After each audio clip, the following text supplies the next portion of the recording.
ICC champion trophy 2025 का final कल भारत ने न्यूजीलैंड को 4 विकेटों से हराकर अपने नाम कर लिया। लेकिन इस फाइनल के बाद बड़ी खबरें जो कि निकलकर सामने आ रही है, जहां भारत के ऊपर पाकिस्तान के एक्स क्रिकेटर इंजमामुल हक और फिर पाकिस्तान के एक्स क्रिकेटर जो है वो तनवीर अहमद, जिन्होंने बहुत ज्यादा सख्त एलिगेशंस लगाई। तो फिर उसके बाद यूके के एक बड़े अखबार द इंडिपेंडेंट ने आई थिंक जो एक नया पेंडोरा बॉक्स है वो खोल दिया है। और आई थिंक अब इन सारे सिनेरियो को मद्देनजर रखते हुए बीसीसीआई और आईसीसी के चेयरमैन जय शाह के ऊपर बड़े बड़े सवालात होना शुरू हो गए हैं। सबसे पहले आप तनवीर अहमद की ये वीडियो देखिए। भाई खुश है इंडिया, यही चीज तो चाह रहा था जय शाह, उसको यही चाहिए था कि बस हम लोग किसी तरीके से चैंपियन ट्रॉफी का फाइनल जीत जाए, और वो जीत गए। पूरी दुनिया शोर मचा रही थी, हम भी मचा रहे थे, एक ही जगह पे खेल रहे हैं, एक ही जगह पे फायदा हो रहा है। आज पिच भी देख लो, और चिट्टा पिच कर लेते और फ्लैट कर देते और ड्राई कर देते, जितना कर सकते थे कर देते और स्लो कर देते। यार जाहिर सी बात है, ये बीसीसीआई वैसी ड्रामेबाज क्रिकेट बोर्ड है, उसके बाद उनका जो बंदा है जय शाह, वो आईसीसी का चेयरमैन बन गया है, वो हर टाइम वहां बैठा रहता है। ठीक है, तो जाहिर सी बात है उसकी टीम ने जीतना ही है ना फाइनल। ये अभी की बात तो नहीं है ना, जिस जिस दिन से ये हाइब्रिड की बात हो रही थी उसी दिन से सब कह रहे थे कि ये जीतेगा जीतेगा जीतेगा। गलती तो क्रिकेट बोर्ड्स की है, जिनके लोग और ये जो न्यूज़पेपर पे लिख लिख के अब कह रहे हैं कि जी इंडिया को फायदा होगा, इंडिया को तो फायदा हो रहा है। तो भाई उस टाइम की आंखें बंद थी, है मुंह पे जिप लगी हुई थी, बटन थे आंखों में, दिमाग काम नहीं कर रहा था जब बोली जा रहे थे कि नहीं जी इंडिया को बहुत ज्यादा फायदा होगा। अब इंडिया ये दुबई में जितने भी मैच खेले गए, कितने रन बने यहाँ पे? एक मैच मुझे बता दो किसी में 300 रन बना हो, 280 बनाओ, 290 बनाओ, एक मैच मुझे बता दो। और पाकिस्तान में तो 350 रन बन रहे थे। क्यों? क्योंकि वहां पे पिच प्रॉपर बैटिंग पिच थी, बल्ले पे बॉल अच्छा आ रहा था।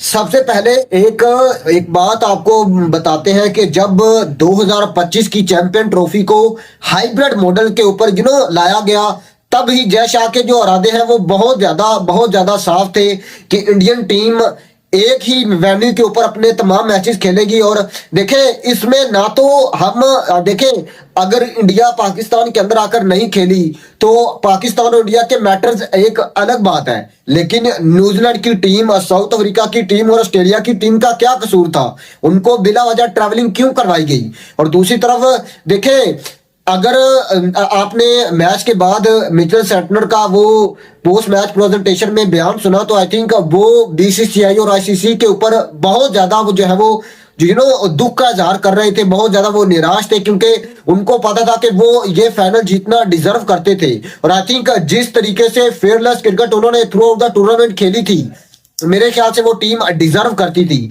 लेकिन उनको किस तरीके से जय शाह ने उनके दरमियान ये जो जाल बुना, और फिर ये देखा कि आपने मतलब उनसे फील्डिंग ही नहीं हो पा रही थी, और उनके खिलाड़ी आपको थके हुए नजर आ रहे थे, क्योंकि बार बार आपको पता है कि वो पहले इंडिया के खिलाफ अपना लीग मैच खेलने के लिए दुबई आए, फिर उसके बाद वापस पाकिस्तान आए, फिर उसके बाद दोबारा फिर वो दुबई गए। मतलब इतनी ज्यादा ट्रैवलिंग उन्होंने की, और फिर आपको पता है कि अगली टीम मतलब क्या करे वो। और भारतीय टीम जो कि अपने तमाम मैचेस उन्होंने दुबई में खेले, वो है वो बहुत ज्यादा पिच को जान चुके थे, वो बहुत ज्यादा पिच को समझ चुके थे। और फिर उन्होंने किस तरीके से बीसीसीआई और आईसीसी ने मिलकर उनके खिलाफ साजिश की। पिच आपने देखी, बहुत ज्यादा ड्राई की हुई थी, स्पिनर्स का बॉल इतना ज्यादा ग्रिप हो रहा था। और देखे, पाकिस्तान के अंदर तो 350 भी बन रहा था, लेकिन आपने दुबई के अंदर देखा 270 से ऊपर रन ही नहीं बने। 250 260 250 260 इतने रन बने। और बाकी ये जो सारा सिनेरियो था, ये जो एक जाड़ बुना गया था, 4 स्पिनर इंडिया ऐसे ही नहीं लेकर गया, उन्होंने ये प्लान पहले ही किया हुआ था। और देखे, द इंडिपेंडेंट अगर आप यूके का एक बड़ा अखबार देखें, तो उन्होंने आई थिंक बहुत ज्यादा क्रिटिसाइज किया है बीसीसीआई और आईसीसी के चेयरमैन जय शाह को, क्योंकि देखें यही सारा सिनेरियो था, यही सारी बातें थी कि जब ऑस्ट्रेलियन टीम को उन्होंने उनके साथ भी यही हुआ। वो ऑस्ट्रेलिया की टीम बहुत अच्छी टीम थी, क्योंकि मुझे लग रहा था कहीं ना कहीं भारत को वो टफ टाइम दे सकेगी, लेकिन इंडिया की टीम भाई साहब वहां पर बहुत ज्यादा उनके पास एक्सपीरियंस आ चुका था दुबई में खेलने का, और उनके स्पिनर्स ने तो बॉस मतलब 4 से ऊपर वाली इकोनॉमी मेरे ख्याल से तो पूरे जो है वो पूरा टूर्नामेंट उनके बॉलर बहुत ज्यादा कसी हुई गेंदबाजी कर रहे थे। और याद रहे कि ये दुबई की ऐसी पिचेस है जहां पर आप अगर बॉल को बॉल स्पिन भी नहीं होगा तो फिर भी बॉल इतना ज्यादा रुक कर आता है कि जो ओवरसीज है या जो फॉरेन क्रिकेटर्स है, जैसे न्यूजीलैंड की टीम होगी या ऑस्ट्रेलिया की टीम होगी, इनके लिए पढ़ना बहुत ज्यादा मुश्किल होता है।